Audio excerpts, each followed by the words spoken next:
Kemudian tentu ada tekanan politik, berbondong-bondong kita ke sana. Mari kita berbondong-bondong ke sana. Tapi saya punya pengalaman di 2019. Ketika saya mimpin di Jakarta, saya ini ngelola kota yang banyak orang-orang kena luka tembak. Saya datang ke rumah sakit. Di 2019 itu? 2019. Saya datang ke kamar operasi karena saya sebagai gubernur di rumah sakit yang saya kelola, DKI kelola. Itu pun pasca keputusan MK ya? Keputusan semasa itulah. KPU ya? Saya lupa persis apa urutannya. Tapi krisis hasil yang rakyat terlibat. Dan apa yang terjadi? Saya lihat tubuh-tubuh yang kena udah meninggal, anak-anak. Ada bekas mesiu, ada bekasnya, bahkan sisa pelurunya atau apapun lah di situ.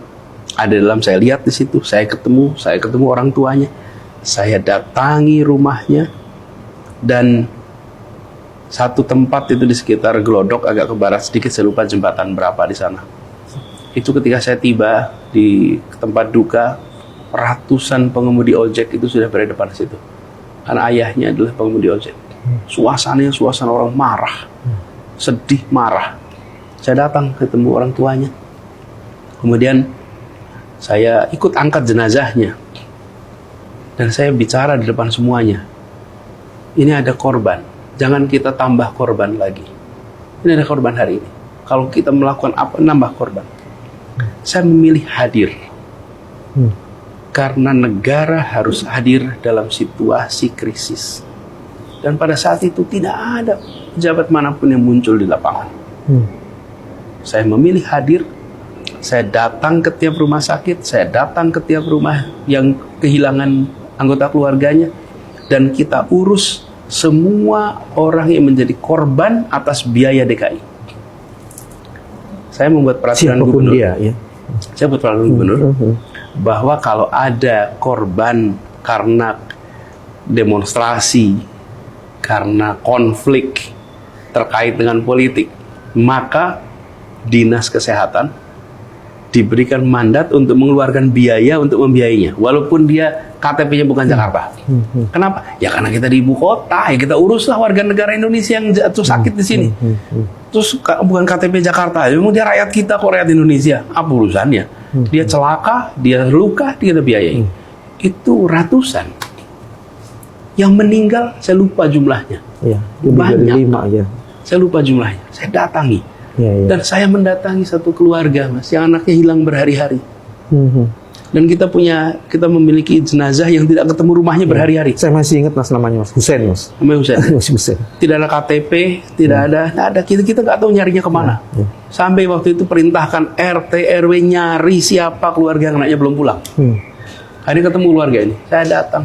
Mas, bayangkan saya bertemu dengan ibunya, ayahnya, yang tidak pernah membayangkan mereka akan menguburkan anaknya. Tidak pernah membayangkan. Dan menguburkan anaknya kenapa? Karena konflik pilpres.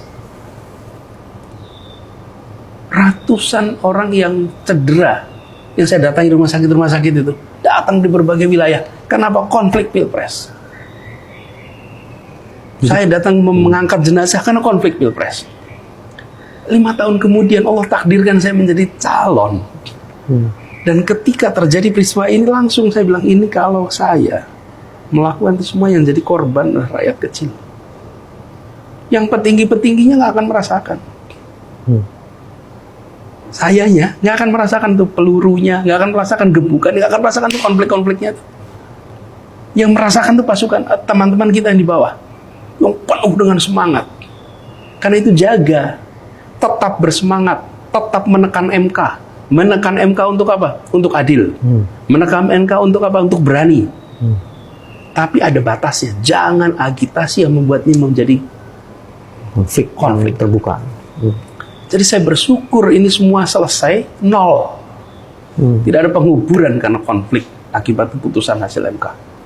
Tidak ada penguburan karena putusan hasil KPU. Karena bagi saya setiap nyawa itu bernyawa. Setiap nyawa itu harus dilindungi dan jangan sampai dijadikan korban. Ada masa perjuangan di mana jiwa raga kita dipertaruhkan. Patut pertaruhkan. Tapi ini adalah sebuah perdebatan yang dibuat di dalam MK, Majelis Hakim, dengan tim hukum dan dorongan dari publik untuk mengawasi, untuk minta adil. Tekanannya di situ. Tapi ada batasnya. Nah, kalau tidak, seperti yang saya rasakan dulu, Mas, dan pengalaman mengelola mereka-mereka ini semua, Mas, yang menjadi korban itu, saya merasakan betul mereka juga ujungnya tidak dapat perhatian yang cukup. Kehilangan anak itu tidak pernah bisa diganti dengan santunan sebesar apapun yang disampaikan dengan sesantun apapun. Nggak bisa. Nggak bisa, saya rasakan sekali. Nah, jadi Mas, ketika menghadapi ini, saya malah ingin menunjukkan bahwa di dalam berdemokrasi ada kompetisi, ada penyimpangan-penyimpangan. Itu tidak boleh kita lupakan. Tidak boleh. Itu harus dikoreksi. Bahkan kemarin ketika KPU bersidang penetapan hasil, saya memilih hadir. Sambil saya katakan, semua yang menjadi permasalahan harus dikoreksi. Tapi kita hormati hasilnya. Jangan sampai nggak dihormati hasilnya, Mas. Hormati. Keputusan MK harus dihormati. Rusak tatanan bernegara kita. Nah, jadi pengalaman di posisi yang bergonta-ganti itu, Mas, membuat saya ketika